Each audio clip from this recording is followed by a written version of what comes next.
Room Tour!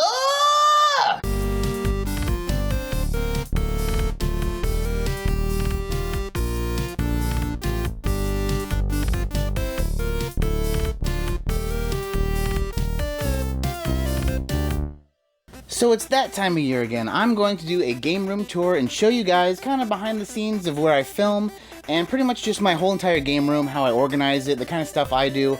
Last year I just did a full tour of my game room and just kind of showed you everything. This year, some stuff has changed. I'm probably going to skip over some things that are maybe more similar just to save you guys time, especially if you watched the video from last year. But that being said, I am going to throw in some tips because, I'd say my game room is like a maybe small to medium-sized game room, and I know some people have way smaller, some people have way bigger, but I've been able to really maximize the space with a few tricks. I'm gonna enlighten you on some of the things I do to make my game room just feel more game roomy, and I can get more into it and more out of it. That's the big deal. But hey, without too much further ado, let's go ahead and start walking around this piece and showing you guys all the stuff I get to enjoy in my game room. So overarchingly, this is my game room. This is where I hang out with all my friends. This is where I hang out when I'm editing videos, when I'm recording videos. I have a lot, obviously, of storage, which is, a big deal. We'll get to that later. But in general, as you can see, I have 3 different TVs that I play games on. I have my computer, which I record footage with. I have an arcade machine, and I have a lot of collector's editions. But we're going to go through each one of these locations individually and just kind of show, what kind of methods I use to store things, what kind of methods I use when collecting. Like, what do I define worthy, I guess, of my collection, which worthy might not be the right word. It might just be, what do I actually collect for and what do I actually play? Because that's the big deal for me. If it's a game I'm not going to play, I'm pretty much not going to collect it. But without further ado, let's start getting through some of these items. So if you were to walk into my game room, this is the first kind of hallway you'd see. And one thing I really want to point out, one thing that you'll notice immediately, is I love having video game art. I love having posters. I have these shadow boxes, which are amazing. I showed them in my last game room tour. Basically, you can scan that little AR thing on the bottom and it plays out the scene from the game. I have one for, Earthbound, one for Chrono Trigger. One thing I really do want to show off here, something my wife got me, it's awesome. It's like the board and a controller for a PS1. And so, when you're thinking of stuff to do for your game room, you want to fill the walls. You don't want the walls to be bare. But one thing I will say that you probably are going to want to do is make sure you have frames for your stuff because, I don't know, maybe it's just a personal thing, but most of the time when I go to friends' game rooms and they just have like a poster kind of like stuck to the wall with thumbtacks, it just doesn't look as good. And, frames are very cheap. This frame, for instance, is just from Walmart. Not a big deal. I think it was like, maybe $10 max. And one thing that I really like to do when I'm hanging all my stuff in my game room, especially because, you don't want to put a bunch of holes in the wall, are the command strips. You get the command strips and you can easily remove and replace anything you have in your game room. They're very cheap, come in a big set. Some other stuff I do collect that I really like to hang on my walls is, of course, enamel pins. I have a bunch of gaming related ones, a bunch of weird ones. Mainly Disney related because my wife and I go to the parks quite often. But, back on the art subject, I will say that, being a big Final Fantasy fan, I have a bunch of Final Fantasy art that, of course, I framed. But if you don't have a good way to frame stuff, there is another method that I want to show you. Something you can get at IKEA. They may say it sell on the Target, but it's another really cool thing where you can hang posters without having to, just stick them straight to the wall. And that is these guys. I don't know what you call them, but they're magnetic. And they're pretty cool. So, you can see you kind of clip them to the top and bottom. I'm a big Bravely Default, Bravely Second fan, Bravely Default 2 fan. In fact, one of my most recent videos was me destroying that game, Bravely Default 2, that is. But, these things are really neat. And once again, I like to hang them with the command strips. Very easy. You can just remove them. Doesn't mess up the paint. Doesn't mess up anything else. But once again, right next to it is another cheaply framed poster. Mega Man Battle Network is a big deal for me. We'll get back to this room later. This is my controller room. But I just really wanted to show these are the kind of options you have when you're hanging stuff on your walls. And like I said, Personally, I think a game room feels a lot more cozy when you have cool posters and cool advertisements hanging on the walls. Makes it feel like, you know, a more complete space. I'm going to move this out of the way in a second, but I do want to show that I have this big chair that's always in my room. Every time I'm editing, every time I'm filming stuff, this is Pippin's chair. Filled with his favorite giant stuffed bear, some blankets. There's actually more stuffed animals under those. But, you know, this is just Pippin's spot, and I would feel really bad if I didn't show it, especially because I'm about to move it out of the way so you can see what's coming next. But, you know, hey, dog's got to have a good spot to chill, and I love having him as my co-pilot. So I'm going to talk about many different ways to shelve your games, because really I have both of the major ways you can do it. One is the easy way out, and this is the hard way out. Now, this shelf I custom built myself. I stained the wood, I nailed it all together, whatever. I measured everything though to fit the specific game that I was putting on the shelf. So the top shelf was made especially for long boxes. This shelf was made especially for Game Boy boxes, PlayStation boxes, Super Nintendo, etc., etc. This is awesome, right? I mean, like, this was a really great shelf to make. It was a lot of work. It was, you know, pretty expensive. But some shelves I'm going to show you later are much easier. I mean, just, it saves you a lot of time, saves you a lot of hassle. But if you really wanted to go the extra step, the extra above and beyond, you kind of want to do something like this. Once again, you know, you also want it to look good, right? So you don't want to just get plain wood. I mean, you got to stain it or something. But anyway, I'm going to go through this shelf, everything that's kind of on it, and some of the things I did to organize this shelf the way I think was a lot better for me. It saves me a lot of space.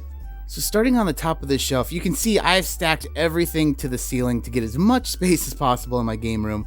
But the first thing I have there is my Marvel vs. Capcom arcade fight stick. My best friend on this earth gave me that thing. I will always keep it in the box. Of course, it's open. You can use it. You know, not like I've never used it before, but I like having it in the box for display. I also have a Famicom disk system in the box, which is always cool to have. Below that, though, is something that not many people have, and that is a Virtual Boy with the Blockbuster rental case. I actually have every game for it in there. I also have the Japan exclusive headphones that were like for the Virtual Boy itself. Kind of cool. You know, if you guys want to see a video on that, let me know, because it's kind of a neat thing. Now this is something that I recently had to move up here. You'll see later on, if you don't know me by now, I'm a huge Working Designs fan, and this is a piece of promotional material that I had to have. I saw a good deal on it. It used to be closer to my Working Designs shelf, which is one of my favorite shelves in this entire game room. But because of just me moving things around the game room, and you know, game rooms are ever evolving, I actually had to move it up here. And behind that, last but not least, is the Japan exclusive Gundam version of the GameCube. It's a red GameCube Game Boy player controller. It's for Char, so if you watch the original Gundam, he's kind of the bad guy. Well, you know, it's complicated. But that being said, this is a very cool GameCube. Another thing that, you know, I've never actually shown off on the channel, so it might be a cool thing to unbox. Let me know down below in the comments if that's something y'all want to see. But this is a really rare piece, and it's complete with the figure and everything. So that's the first part of this gigantic shelf that I've built. So moving down, like I said, the top shelf is something I built for my long box games. So this is where I keep the majority of my Sega Saturn games, the majority of my Sega CD games, and a few long box PlayStation games. As you can tell, there's some really rare stuff here. I mean, you know, Panzer Dragoon Saga is not a cheap game, but some of the even rarer stuff I do have on my Working Designs shelf. Once again, huge Working Designs fan. You will see that later on. But, you know, like I said, when I built this shelf myself, I wanted to make sure that I had specific spots for specific games. So moving down below that, I have these custom Game Boy cases I've made for Game Boy Advance, for Neo Geo Pocket Color, for Game Boy Color, for Game Boy. So these are really cool. I'm actually going to go more in depth in that after I get done showing this shelf, because I have some more custom cases down below. But, you know, so I have all my Game Boy Advance games are the same way. Now, with the DS cases, the DS and the 3DS cases, obviously I didn't have to make anything because they are really nice, not made of cardboard, clamshell cases. And you'll see later on, like I said, that is what was actually used for these. So it's really cool, really nice way to display your games if you don't have a way to do it. Of course, further down below that, go into my main PlayStation games, the ones that I really, you know, feel are worthy of a spot on the shelf. I have more PlayStation games than this, and they're like in a different kind of container that I will show you a little bit later on. It's an actual official PlayStation box, but these are the ones that, I really enjoy playing and like to have kind of closer at my fingertips. And then below that, more custom cases. Now, these are the ones that I've made for my Super Nintendo collection, my Nintendo collection, and also I made these for Nintendo 64. So you'll notice some weird titles here, right? Like, of course you want to have a case for, Mega Man X3. You want to have a case for some big games like that. Like, why would I have a case for, like, Warlock, for instance? And, well, the thing is although, I'd like to have stuff of high value on my shelf, show it off, kind of flex a little bit, there's also my childhood to take into account. And when it comes to that, I put on games that I had as a kid. When I was a kid, pretty much most of my games were from flea markets or yard sales. And because of that, I would get games like Warlock, and that's what I had. That was the game I was going to play. So, I want to always remember those games, so they're special to me. That's why I went out of my way to make custom cases for them. But, going down, I have Ps2 games, starting to go into 360 games too. But, obviously I'm a huge collector of RPGs, but I'm also a big fan of some of the staples, Ratchet and Clank, Onimusha. I have a soft spot for the Naruto fighting games, that's why you'll see all of those there. But then at the bottom, you'll see my 360 games. This was kind of college for me, so, Devil May Cry, Dead Risings, stuff of that nature. But once again, this was my main game shelf for a long time until I started branching out and getting some more shelves. And when I did that, that's when I decided that I did not have time to make shelves anymore and had to do something different, and you'll see that a little bit later. Now at the very bottom of the shelf, I have some of these containers, and this will be similar to what I'll show later on about those extra PlayStation games. But this is where I keep some of my different stuff, some Super Nintendo games I didn't have room for or haven't made anything for. I also have, of course, a lot of Nintendo 64 games that did not make it on the shelf, and for no other reason than I'm kind of out of space. So I do love these kind of containers. They're kind of rare nowadays, which is a shame. And if you're wondering why I have a random Dreamcast down here, it's because I reshelled my one that I've been playing with more recently. So I moved the sports one back and put the other one up, and it just happened to fit here very well. But these kind of cases are very nice alternatives too, and you can stack them and put them kind of in a more modular sense. So here's some examples of those cases I was talking about. So this is what they call a universal game case. I'm just going to show you one that I made a Nintendo one for, because it is kind of the only one you have to modify. But when you open it, you see originally there is more tabs in here. You can see where I kind of cut them out. These tabs can hold a Nintendo 64 cartridge this way, Sega cartridge this way, Super Nintendo that way, and you have to cut them out to store regular NES games. But they do fit quite well. Your manual could also fit in them. And now all of the art, you can get official box art and unofficial like fan art from a website called The Cover Project, and that's what I use for all these cases that I'll be showing off.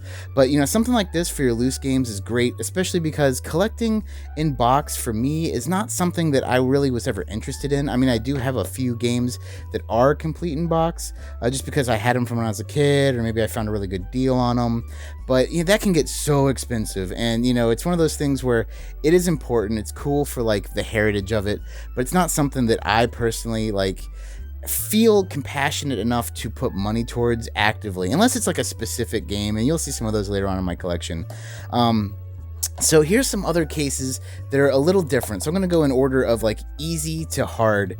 When it comes to Game Boy Advance, once again, you can print off art from the Cover Project. What you want to do is buy the older version of the DS cases. The DS cases have a lot of room up top, and some of them even have a little area to clip Game Boy Advance games. This one doesn't, so this is a bad example. I probably should grab something different. But you can put your Game Boy Advance games in them. Like I said, there's some that actually have a little spot in there, and when you close it up, it's really nice. Goes on your shelf. You can see the spine, of course. You can grab your game quite easily. In fact, this one will be an example of that. So with the Neogeo Pocket Color, you do the same thing. You buy the DS cases that specifically have the Game Boy Advance slot in them, but you Dremel out the bottom And by doing that, see, here's what I'm talking about. The Game Boy Advance game would sit in there. When you Dremel out the bottom, it actually is the same width, so it holds the game perfect, and it now can fit. Also, one thing to note, and this is just a good example, is the books all fit nicely in the side where the DS book would have been held. So, I mean, it's you know, a very nice alternative, especially because in America, the Neo Geo Pocket Color games came in cardboard. You know, if you're in Europe, you get the cool clamshell cases, which I'm extremely jealous of. I wish I had even just one. That'd be cool, but they're just hard to import. Last but not least, this is the hardest to do. These are actually custom cases that I forgot where I bought them, but I do know that I got the link from the cover project, which I've now mentioned quite a few times for the art. But these cases are obviously DS style cases, but they're custom 3D molded to hold a Game Boy game. So Game Boy Color, Game Boy, you know, Pocket, whatever. Actually, well, here you go right here. CustomGameCases.com. Now, I did buy these a long time ago, so if they're still in business or not, I'm not sure. I feel like with the collector market, something like this wouldn't have just gone away. But I remember at the time, I think I bought like 50 of these just to have them, so I have some extras. And, you know, it's a really, like I said, nice way to have it on the shelf. You can print the art from the cover project. You have it on the spine, easy to grab. But these are the kind of things I like to do to save some space and also make my loose games look nice. So another kind of tip I want to give, you know, when it comes to building a game room, you really want to like start out by visualizing your space and kind of seeing like what you want to have in there. You know, what kind of stuff do you want to have when you're playing games? What kind of stuff do you want to have in there when your friends come over? You know, what do you have room for? And because of that, you're going to quickly realize that you do not have room for a lot of things you want. You know, do you want that extra CRT TV where you can have 2 Xboxes hooked up and you can LAN party? Or, you know, do you want some crazy display that you don't have room for? That's the hardest thing for me when I'm building out my game room, when I'm adding stuff to it, when I'm trying to rearrange things, is what's necessary and what isn't. You know, you really got to make the hard decisions on what's going to fit, because a lot of things just are not worth it. So here's my big ass Neogeo Arcade Machine. Now I know I just said, hey, you need to figure out what fits in your game room, and this honestly does not fit in my game room. It's just too damn big, but I'm sorry, I don't have to follow my own rules. That's just me. And I'm gonna let you know right now, the Neo Geo Arcade is something that I wanted like my entire life. I always wanted one of these. It's actually kind of funny, when I was like real young, my dad was working on someone's house, and inside of it, you know, this house was like a mansion. You know, he's doing some cabinetry work or something, and I was just kind of the tag along, so I was at the house. The owners were really cool. They had kids, but the kids were out, so it was just me by myself, and they said, hey, come to the playroom or whatever. And in this like rich person's mansion, they had a Neo Geo Arcade machine that had Samurai Showdown on it. And like at that point, I was like, I want one of these one day. So a few years ago, I ended up getting one and redoing the whole thing for my birthday, like kind of a present to myself. I added some cool graphics to the side and stuff of that. I have a full video kind of explaining everything I did. But once again, this is something that I don't really truly have like the real room for. I mean, I could have a whole other shelf here. I could have so many things here, but I just... This is a dream machine of mine. This is something I'll never get rid of. And, you know, it actually has one of those multi-carts in it. I do have some official cartridges. If you don't know, the Neo Geo Arcade machines use cartridges, not just a regular plain board. But I actually have a multi-cart in here, so it's a lot easier to play with friends. But this is like one of my favorite parts of my collection. So if you've been watching my channel for any amount of time, you'll notice this spot is the background for pretty much when I do the intros and outros of my videos, including this one. I have a lot of stuff on here. Obviously my stuff changes randomly depending on stuff I've gotten, stuff I you know, have recently maybe am talking about, I'd have in the background. But I'm going to kind of go through what's typically on these shelves in their normal order. So starting from the top, I like to have these big box collector's editions for different consoles up here, mainly because I keep the bigger stuff up top, because you can adjust the shelves pretty easily on these shelves, and I'll go into that in a second once I get down to the next ones. But I also keep my, you know, Sonic Mania collector's edition, and over here some of the bigger collector's edition, like I have for, you know, Sekiro and the Pip-Boy version of Fallout. I also have some really cool like peripherals for the Sega Saturn and the Ps2 and just the Sega in general. The twin sticks are very cool. I'd love to do a video on those one day. If you guys are interested, please let me know. But so these shelves are the way you want to go if you're kind of maybe the average collector who doesn't dabble in carpentry and want to build your own. And these are from IKEA, and they're the Billy bookshelves. They're adjustable. You can change the height of them. You can see here, this is actually an extension piece. That's why the middle does not have that. But these are a really great, easy to make alternative to what I did on the other shelf, of course. And, they have some really good sizing to them. I mean, you can see here how much room you really have on these things. So this shelf is where I keep a lot of my my dot hack. I'm a huge dot hack guy, so I have all the dot hack games, the soundtracks, and some other just odd and end box stuff I happen to have. So this is there's one downside to these shelves, and I will show you that when we get to the bottom. I'll explain that downside. It's not really too bad. You just need to make sure you put stuff in a proper way. So in the middle here, I have some of those really cool. They came out with these Capcom officially made these remakes of certain games, and I have them all sealed because I have the original versions. I don't need to play these. But then next thing is one of my favorite shelves. It's my Final Fantasy shelf. Now, I've actually done a video where I show that I pretty much think I own every version of Final Fantasy 2 or 4, whatever you want to call it, conceivable. And, most of that is on this shelf. You can see the Wonder Swan color version, but I have all the PlayStation games, specifically over here, the Game Boy Advance games complete in box. I also have the special Final Fantasy IV Game Boy Micro that was Japan only. Some other odd and end stuff. Like I said, this is a shelf I really like. I'm a huge Final Fantasy fan, so this is one of my favorite ones on the background of my normal videos. Now this next shelf is a little different. This is where I keep all of my imported Sega Saturn games. If you have a Memory Card Plus or a Pseudo Saturn, you can just pop them right in and play them, so it's a really good investment to have. But I also keep this laser line case here, and now you see I have the Dreamcast logo on it.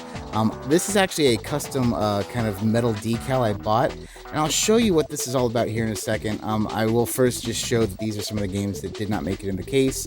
The reason is either it's a game that I find the ones in the case are a little more precious to me, or the fact that Grandia is a double disc and will not fit. But Laserline makes some really cool cases. They actually have a Nintendo one that I have, and I will show you in a little bit. But this is just a regular CD one, so I put the Dreamcast logo on it to kind of mirror the Nintendo style. But that's where I keep all of my Dreamcast games. They're very well kept, obviously, in a case like this.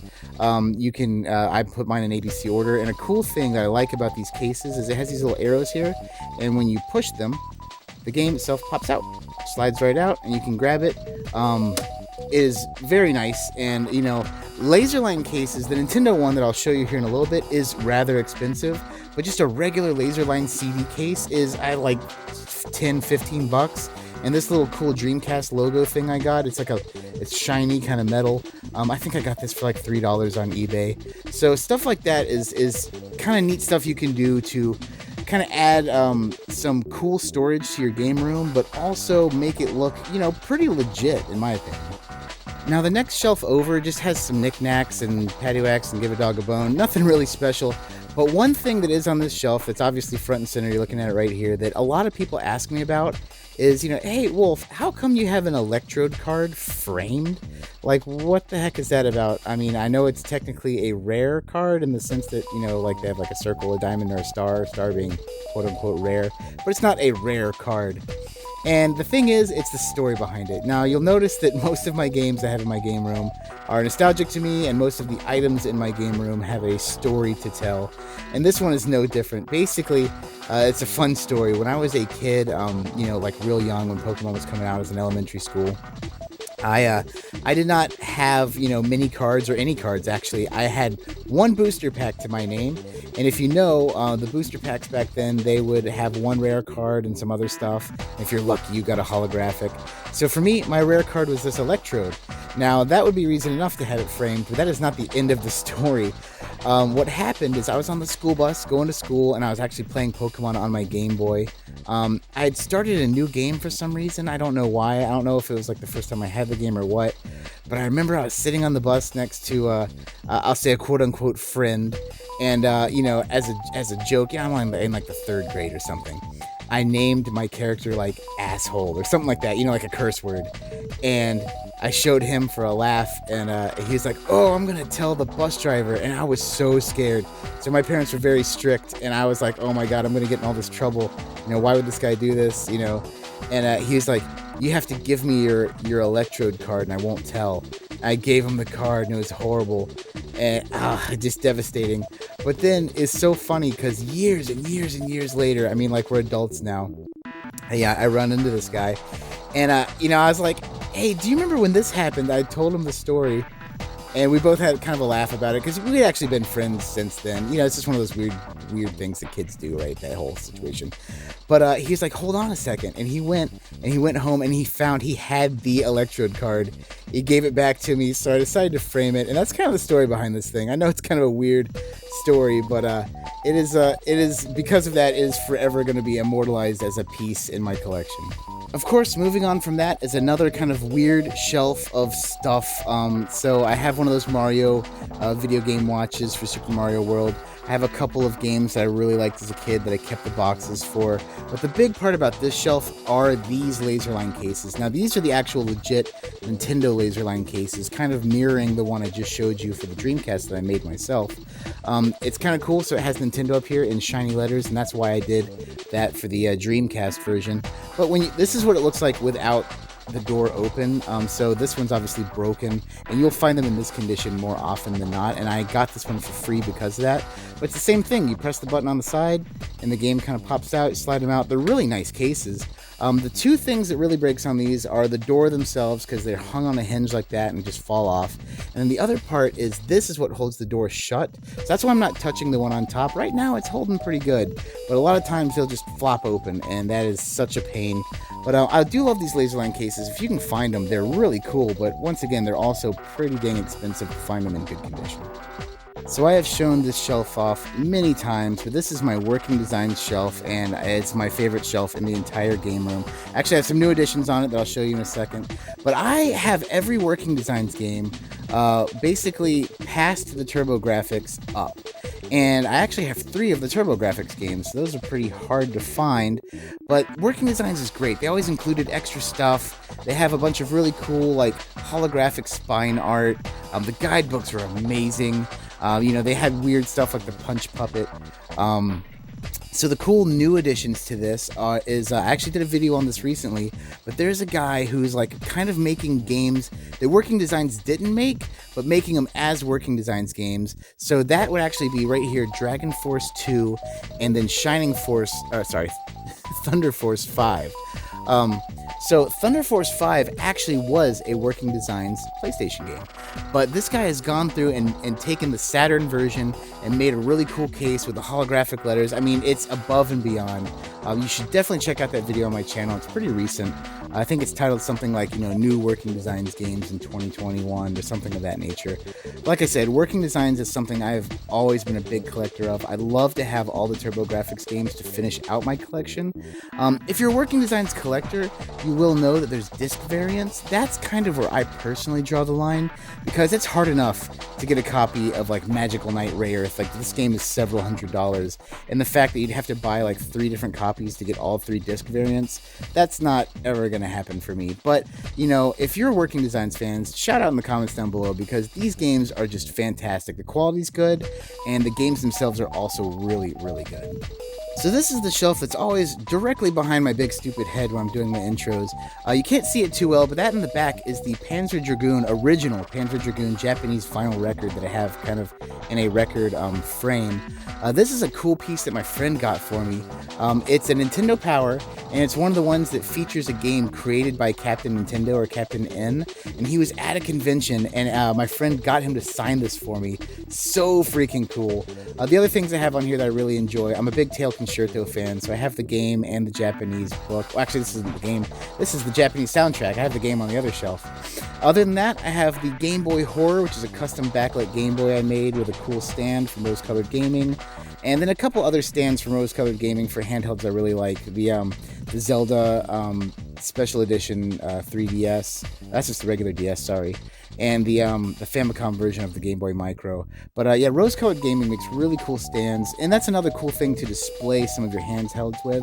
They also make stands for controllers and games too, so you should definitely give them a check out. Another shelf that always draws a lot of attention is my Mega Man shelf. I am a huge Mega Man fan. It's one of the few games where I have the original box for it.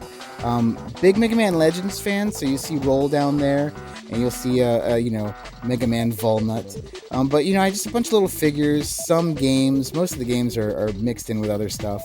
Like I said, I'm a huge Mega Man fan, so this is a shelf that I had to build, and I always keep it this way with the little figures. That's another thing I'm going to say, which is another tip that I don't follow. If you get figures and stuff, just they get really dusty. If any figure collector knows that. But also, make sure you get figures that can fit well on your shelves. This one obviously looks overcrowded, but I could never part with any of them because I'm such a big Mega Man fan. But, if you're really going through and trying to make yourself a nice shelf where you have games and figures, try to get figures, if you can, that kind of supplement rather than distract. I don't know, that's just me though. So these are some items that I always have on my shelf, but I will definitely never take them off, but they're going to be a distraction for this video, so I'm going to just show them here and then move them. And that is, obviously, I have some great fan art from you guys. Both of these are just fantastic. I love this one that has Pippin as the child, and me kind of as a bounty hunter. And then this was the original fan art I ever got from my channel from a viewer. It's just really cool. I love how Pippin's on the flag of the backpack. It's so cool. And then this is just one of the coolest items I have in my collection. I kind of wish I had a better spot for it. I also wish it wasn't so reflective. It's hard to film this thing. But basically, for the 60th anniversary, if you can see that very well, they did a Game Gear set for those Game Gear Micros that no one liked. And they have this really nice Japanese-only display case you could have got for them. I love this damn thing. I wish I had a better spot for it. But for the time being, I just keep it on this shelf because I really like it. I like it to be in the background of my videos. But, this and the art is stuff I always have in my background. And, really precious to me, but it does kind of block the games. So I'm going to move them now and kind of keep going with the games. So I'm just going to do one big panorama shot of this whole area. So this is my GameCube section. Now my GameCube collection is kind of wild. It's not big at all. In fact, as you see here, that is the end of it. But these are all games that to me are really, really good. Some of which are actually pretty dang expensive nowadays. Some of those Zelda games are not that easy to get. And one game I will say is probably one of the most expensive games I own is Gotcha Force. If you haven't played that, it's awesome. I don't know what the emulation scene looks like for GameCube. I'm sure by now it's probably pretty good. But that is the game you need to play. Other than that, I have my awesome Wii U section. All, 5 games? Good job, me. And then my Wii section, once again, also quite small, but to me, these are all games that I play. These are all games I really like. And then last but not least, on the Wii section, I have the Kirby and Mario All-Stars Limited Editions. Then we go into my original Xbox collection. I used to have much more games, but, like any kid does, when you're young and stupid, you sell stuff off, and that pisses me off to no end. There's some really great hidden gems in here, Otogi 1 and 2. The original Jet Set Radio Future is so good. Then a few more other games I have that I really like. I love Predator Concrete Jungle. That's a game that everyone should play. I actually did a great video on that with my friend in a Predator outfit. You should definitely check that out if you haven't. But then we go into the newer Xbox One, Xbox Series area. So I keep all my steelbooks together. And then I just kind of go through, this is where I keep all my Xbox One games to grab real quick. I also have more upstairs because that's where my main console is, my Series X. I play more regularly.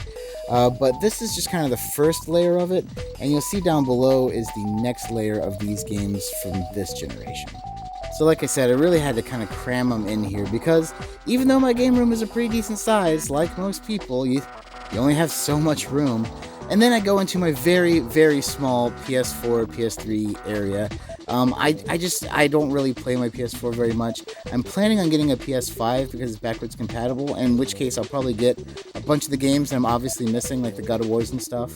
But even more than that, I have more PSP games than anything. And once again, I kind of had to double stack everything because, room in a game room is a premium. And, when it comes to basically PS2 and above, that wasn't really my deal. I'm a big PS2 guy, so by that I mean PS3 and above, I guess really makes the most sense. That was not systems I had. I had the Xbox 360, and all my friends had Xbox, so that's kind of why this part of my collection's a little bit smaller.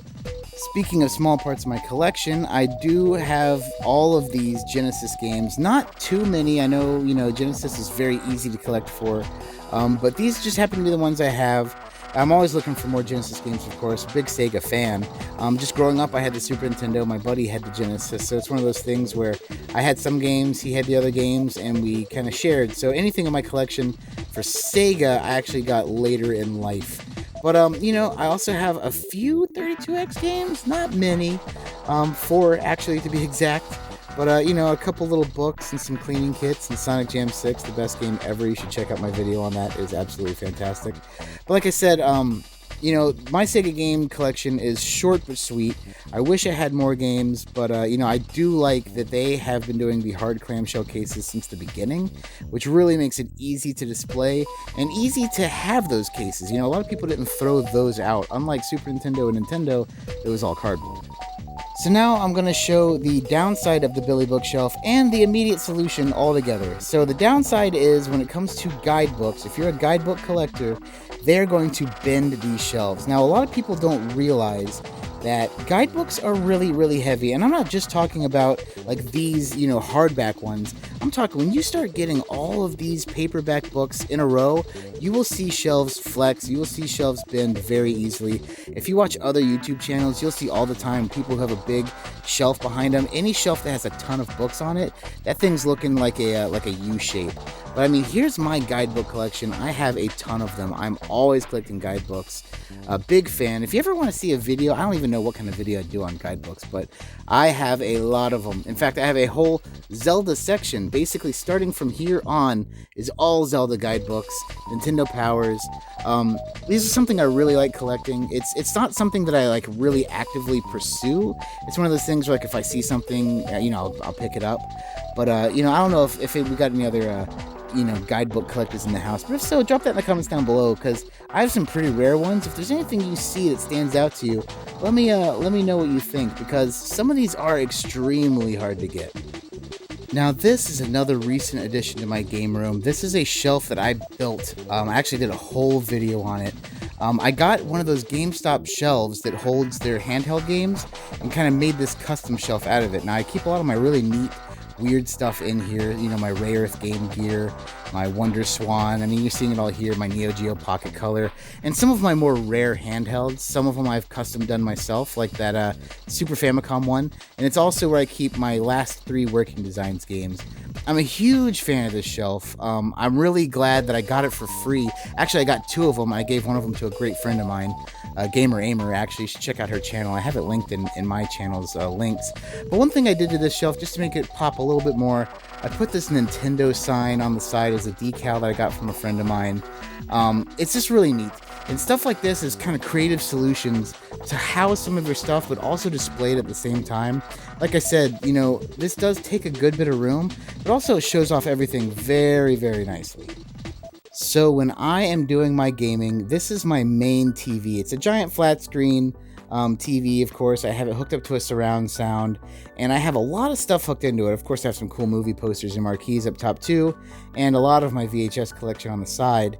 But now, a lot of people say, well, hey, older consoles do not work very well on a flat screen TV. How the hell do you play them? Well, the thing is I've actually done several videos on this, and please go check them out because they are pretty awesome. But I have a RetroTink that I've gotten from Mike Chi himself, and I also have a FrameMeister, and I like to run all of my old consoles through it and play it on this TV for multiple reasons. One, I like playing on a giant-ass TV that's really nice, although you will see later on I do have a very great CRT that I play on all the time.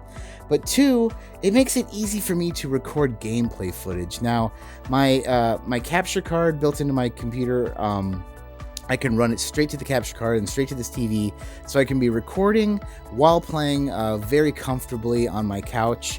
And it's the way to go. I mean, there's many ways to play your old games on new hardware, new TVs and stuff. But, I think upscaling's the way to do it. The RetroTink, in my opinion, is a very great alternative to the FrameMeister. FrameMeisters are like $400. I cannot recommend those reasonably to an average person. But the RetroTink's like in the $100 range. It's something, and it's plug and play. It's just so easy. Like I said, check out my videos on that. It's a good way to do it. But this is kind of the main TV that my friends and I play on when we're down here in the game room. Another thing you guys see all the time but don't realize you see it is my my table here. I have a table that has a bunch of drawers in it that I store some stuff in. That's the Zelda map I always do my unboxings on. I got it from neutralgroundshop.com. You should check that out. A good friend of mine runs it. But it's one of those glass tables with drawers, so actually I keep a lot of my video game vinyl in here, although my record player is upstairs, and just some other kind of neat stuff in here. But here's the drawers. Like I said, I just keep stuff in here I never use, you know, just like regular old stuff, like you know, like my PS4. But jokes aside, here's my computer, how I have it set up. This is what I have. You know, I had a whole video on this thing. This thing's awesome. I'm not a big PC gamer, but I'm starting to learn, starting to get into it. I have it easily hooked up to my TV right now. I also have a monitor that sometimes I put right in this area when I'm doing editing. There's the speakers I have hooked up to everything. And of course a Switch dock, because it's a lot easier to get Switch footage from down here. But you know, I put it on one of those like stands so it wouldn't overheat.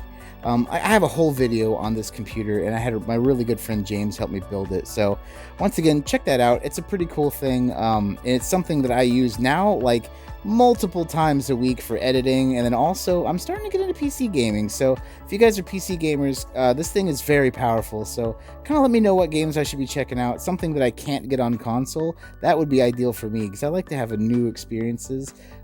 But yeah, I also like the ease of a console. So, you know, if I have some more motivation, I think that'll really help me run more towards this this platform for gaming.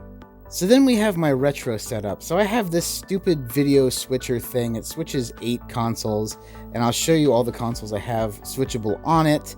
But this is my CRT, and this thing is awesome. It is a Sony Trinitron Wega. It is amazing. It's super clear. When I'm not recording stuff, so I would be using my HD TV, I'm always using this thing. This is one of the best TVs I've ever owned for old school gaming. But if you go over here, you'll see all my consoles pretty much hooked up to it. I have my Gamecube, the Game Boy player, my my custom shelled Dreamcast that I made, you know, my Sega Saturn, my Halo Edition Xbox, my Grape 64, PS2, Super Nintendo. All these are hooked up to that switcher. I really would like to get a new switcher alternative, because that thing is a piece of junk. But it just seems like the options are kind of expensive, and I don't know if I want to dip my toes into that yet. If you guys use any kind of other custom switcher, let me know if you guys think it's worth using, because I'm kind of on the fence right now. But it would be something I would check out, and if you want me to, if I do get something like that, I might make a video for the channel. Just kind of let me know what you guys think in the comments down below. So on top of all that, I have the Sharp NES TV. I have a whole video on this thing. This thing is magical. I did an awesome trade with my friend Gamer Aimer on it. Basically, this thing is a TV with an NES built into it. You see the control ports here, has these custom black controllers that are for the game console itself. But it's basically a CRT TV with a Nintendo built in. Mine is complete in the sense that it has these doors that you know, house the different controls and where the game goes in. The only thing I don't have is the TV remote itself, which is pretty dang expensive. Not something I'm probably going to be getting anytime soon. On top of it, I do have my Sega Castle, which is the Genesis, the 32X, and the Sega CD. And also I have the TurboGrafx Mini, where there's a guy on Etsy who makes these custom cases for them. I just kind of have it up there just to be stored right now. I probably should get a better spot for it. The only other thing I have on top of this, though, is my NES TV and all these other little Lego Mario things. I'm a big fan of Lego. Obviously, I'm a big Nintendo fan. So this is a really cool thing to build. I actually have a whole 2 videos of me building the thing. Basically in fast forward with stop frame animation style looking footage. But a very cool thing in my collection, and you know, this is one of those things we really pan out and kind of see everything. It's like, hey, you know, I got the both of the CRTs, one of them being with a Nintendo built in, and then one just that I use on the regular, and all my consoles. It's a really nice, cool little retro corner. And that's another thing. If you can kind of get things angled in a corner, you can also get more space out of your game room. So that's another kind of semi-pro tip, I guess I could say.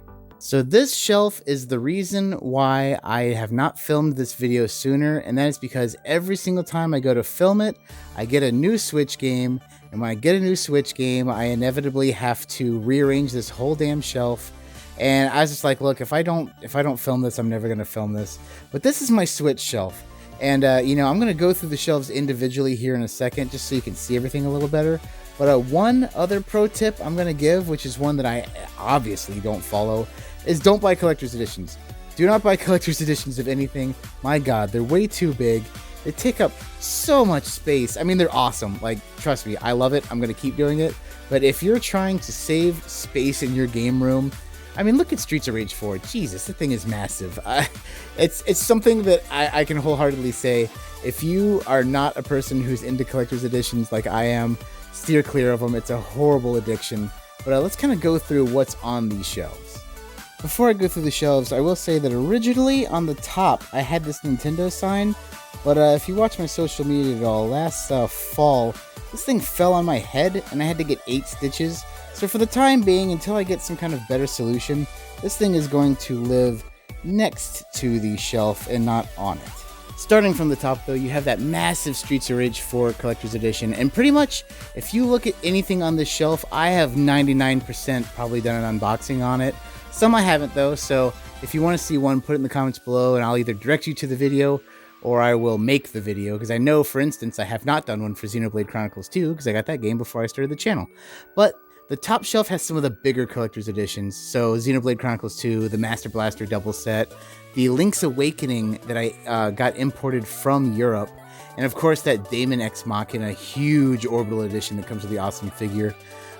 Below that, we start getting into like kind of the more, I guess you'd call them regular size collector's editions. So, you know, Momodora is one of my favorite games. The Psycho Shooting Stars is great. This is one of my 3 copies of Sonic Mania Plus. This is the Japanese one that came with the soundtrack. Highly worth importing if you are a big Sonic fan like I am. These are those Pix and Love versions of the Neogeo games. Now, this is not a Switch game, the Neogeo X Collection, but it uses the same case, so I felt like they all needed to go together. And speaking of Link's Awakening, I don't like that this does not have it on the side, but this is the American version of the collector's edition that I just showed for the European one. It's okay. The European one's way better, but I think you probably knew that going in. Below that, of course, I have some other really tall ones. Owlboy. This is actually the Capcom Beat 'em Ups collection. I actually did a full unboxing of that. A Ring Fit, which is another pretty tall box. It's not really a collector's edition, but you know, I just had to have it on the shelf, of course. Windjammers, Atelier Ryza 2.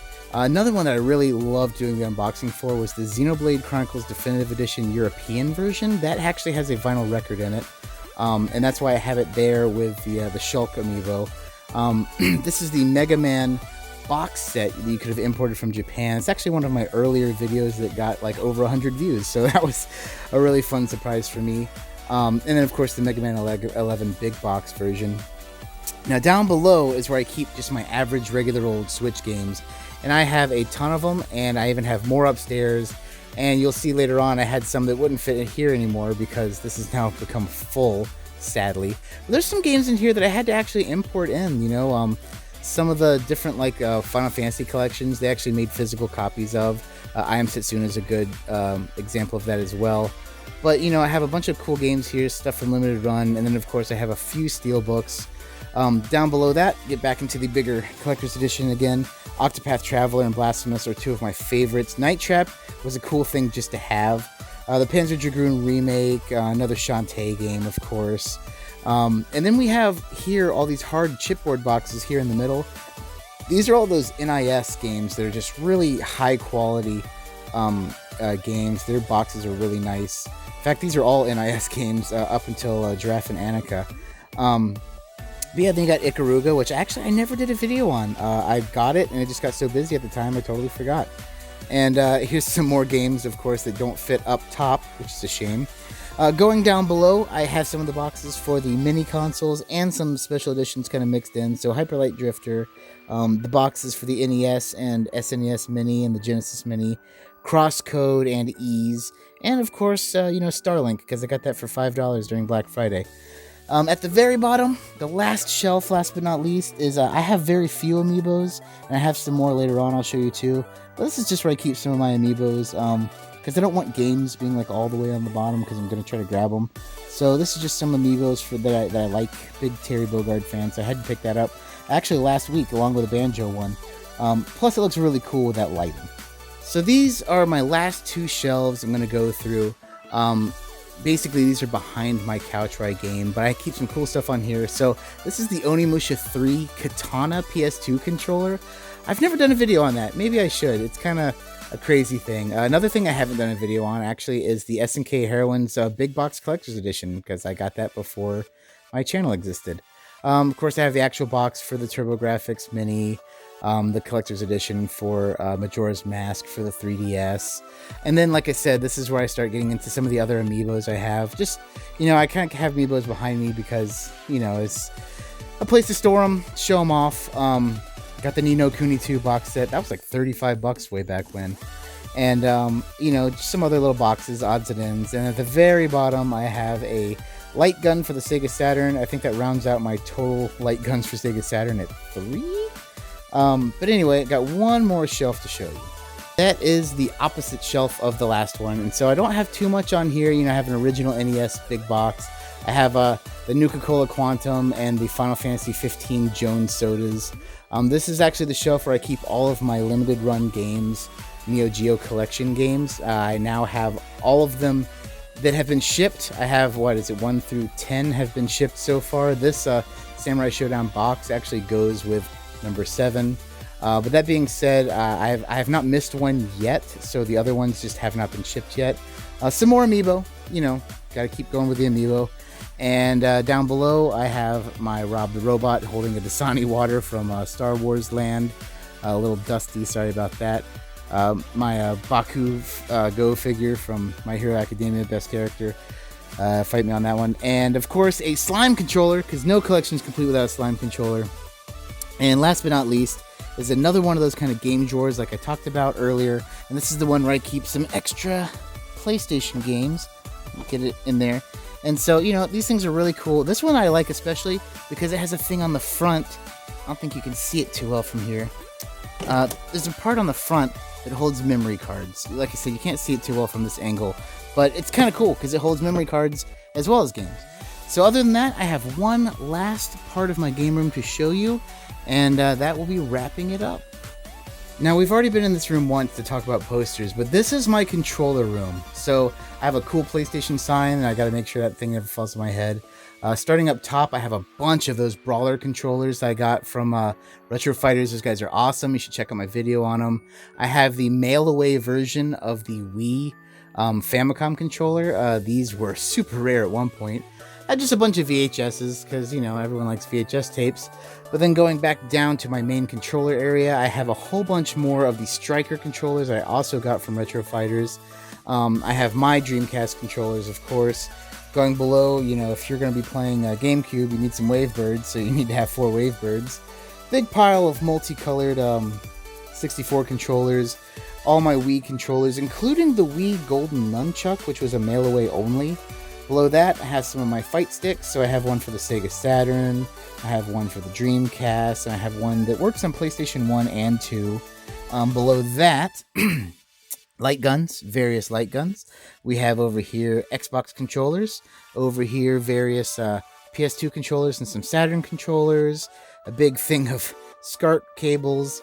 Down below that, of course, Sega, a bunch of NES stuff, and a bunch of Super Nintendo stuff. Now, this is another thing I got from IKEA. It's just a nice little way to organize all your controllers without having to go too crazy. I probably should have cleaned it up a little bit more for the video, but like I said, I kind of grab stuff and toss it back here. Other than that, some other things I have in this room is I have the wireless Saturn controllers. These are actually the ones I mainly use on my Saturn, to be honest. I have the Resident Evil chainsaw controller. That thing is dope. I also have the Daemon X Machina version of the Hori Split Pad Pro. I highly recommend this. I've said this on many videos. This is the only controller I use in handheld mode. It's the way to go. And then below that, I just have a couple other little odds and ends, Neo Geo Mini, and a Wii Fight Stick. Right next to it, I have my Mystery Science Theater 3000 collection, which is complete in the sense of quantity. The first 10 series actually got the original releases are kind of hard to get, so I actually have the re-releases of them. But I have every single one they have done since then, including some Rift Tracks episodes. Below that, of course, I have my very small but still pretty good Laserdisc collection, because, you know, if you're collecting old stuff, you might as well collect all the old stuff. On top of that, I have the PlayStation Mini. Don't buy one of those, they're crap. But I will say one of my favorite things in my whole entire game room is this. This is the only official, like, with an actual, you know, like, rating pending logo on it. This is the only official Mega Man Legends 3 poster that exists. It came from Comic-Con, like, way back when this was going to be a game. And it's really near and dear to me. I'm a huge Mega Man Legends fan, and I'm always heartbroken when I think about that this game doesn't exist and may never exist. I mean, I'm still holding out hope, which is probably stupid. But, you know, I will say that this is something that is near and dear to me, and something that I will always have hanging at least on some wall somewhere protected in my game room. So that was my game room. Thank you so much, first off, for getting this far in the video, or at least skipping to this far. But, you know, hey, what'd you guys think? You know, I changed a few things from last year. Of course, I've added a monstrous amount of new Switch stuff. It seems like I get a new Switch Collector's Edition every other week.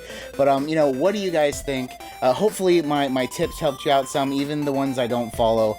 But hey, I also want to know, what kind of tips do you guys have, you know, for your game rooms? What kind of things are you doing that I could implement here? I'm always a big fan of learning, and you know, you guys have, you know, in general, a huge, vast collective knowledge base that maybe I'm not seeing.